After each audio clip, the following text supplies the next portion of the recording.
Rapper T.I. is very passionate about stopping gun violence. It was the, you know what I'm saying, the gun laws that were put in place, the mandatory minimums and whatnot. I think a long time ago when those laws were put in place, they were put in place to go against people who looked and acted like us. Now,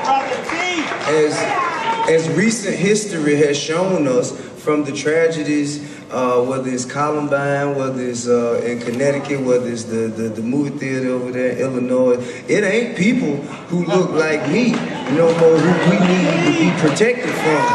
And everybody who had those guns to commit those crimes, they didn't have no felonies on their record. They had legit guns, and I don't care, every gun they found in my house, I had about 52. Every gun they found in my house, that was one that couldn't be used against me. You know what I'm saying? And I had never picked up no gun or no other weapon to go out and do nothing to no innocent nobody ever.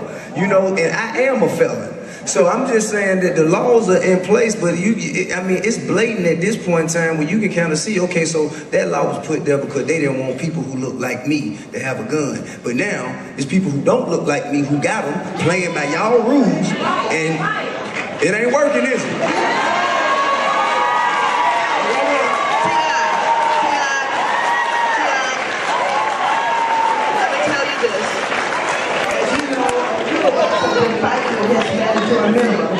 For a long time. We finally got it reduced somewhat, but it's still not equal to powder cocaine.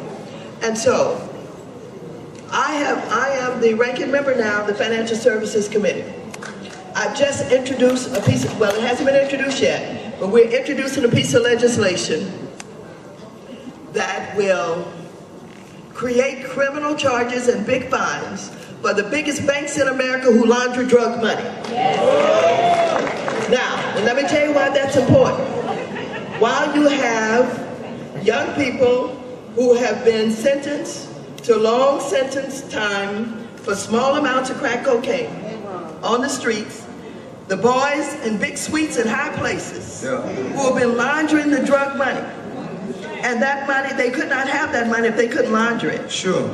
Or basically responsible for what is happening on the streets. So, this is my problem. This is my problem, Ms. Waters. This is my problem, okay? If you are a crack dealer, or a cocaine dealer, or a weed dealer, or whatever it is, if you doing that, you go out there, you doing wrong, you should be held accountable. If you get caught, you already know, you hit, you gone. But if somebody else go out there and they raping kids and they raping women and they get out before I get out, and I got a problem with that because I ain't done nothing to the punishment.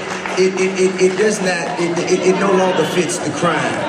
You know, that is my. I mean, of course we can get to big money launderers and all that stuff, but at the end of the day, if a drug dealer can do more time than a rapist, then I think this country off on the wrong foot. I want to make sure. I want to make sure that we get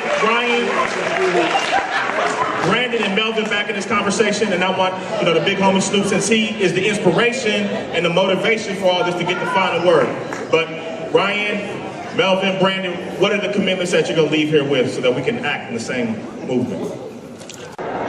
So there you have it, T.I. for YesWho'sReport.com. I'm Melly Secback reporting, and you can follow me on Twitter @Secback.